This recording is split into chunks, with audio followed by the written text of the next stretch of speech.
প্রিয় শ্রোতা বন্ধুগণ, আপনি কি জানেন এই দৃশ্যমান জগৎ যা আমরা প্রতিদিন দেখি তা কি আসলেই সত্য, নাকি এটি একটি বিশাল ভ্রম? স্বয়ং দেবশ্রীর নারদ একবার এই প্রশ্নের উত্তর খুঁজতে গিয়ে এমন এক ফাঁদে পড়েছিলেন যা কল্পনা করাও কঠিন।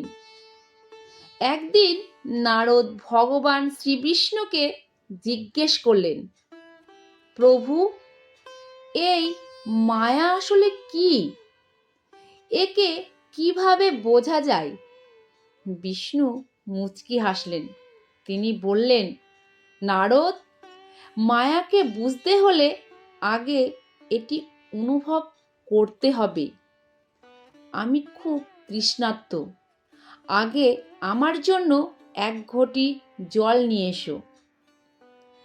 প্রভুর আদেশে নারদ নদীর তীরে গেলেন, কিন্তু জল নিতে গিয়ে তিনি দেখলেন এক পরম সুন্দরী কন্যাকে। সেই রূপের জাদুতে নারদ এতটাই মুগ্ধ হলেন যে তিনি ভুলে গেলেন বিষ্ণুর তৃষ্ণা, ভুলে গেলেন নিজের পরিচয়। মায়ার পর্দা নারদের চোখে এমনভাবে পড়ল যে তিনি সেই কন্যাকে বিয়ে করে সংসারী হয়ে গেলেন।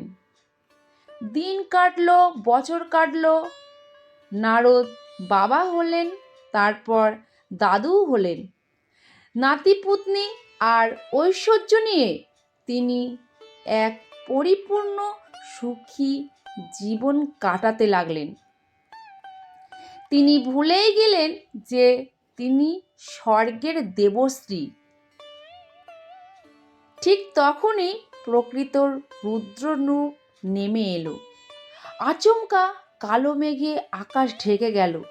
শুরু হলো মহাপ্লয়। বন্যার করাল গ্রাসে নারদের তিলে তিলে গড়া ঘরবাড়ি, তার প্রিয় সন্তান এবং প্রাণপ্রিয়া স্ত্রী সব চোখের সামনে ভেসে যেতে লাগলো। সব কিছু হারিয়ে নারদ যখন অসহায়ের মতো কাঁদছেন এবং নিজেও ডুবে যাচ্ছেন, ঠিক তখনই তিনি আর্তচিৎকার করে ভগবানকে ডাকলেন। আর মুহূর্তে দৃশ্য বদলে গেল। সামনে আর কিচ্ছু নেই। নারদ দেখলেন তিনি সেই নদীর পাড়েই দাঁড়িয়ে আছেন, আর সামনে দাঁড়িয়ে আছেন বিষ্ণু, যিনি নারদকে দেখে হাসছেন। তিনি জিজ্ঞেস করলেন, নারদ, আমার জল কই? নারদ স্তম্ভিত হয়ে গেলেন। তিনি বুঝলেন যে জীবন তিনি এতক্ষণ অতিবাহিত করলেন, যে পরিবার হারানোর শোকে তিনি কাঁদছিলেন, তার কিছুই বাস্তবে ঘটেনি। সবই ছিল মাত্র কয়েক মিনিটের এক মায়াজাল। বিষ্ণু বললেন, হে নারদ, এই পৃথিবীতে একমাত্র আমি শাশ্বত সত্য। বাকি যা কিছু তুমি দেখছো, এই সম্পর্ক, এই সম্পদ, সবই এক অস্থায়ী মায়া।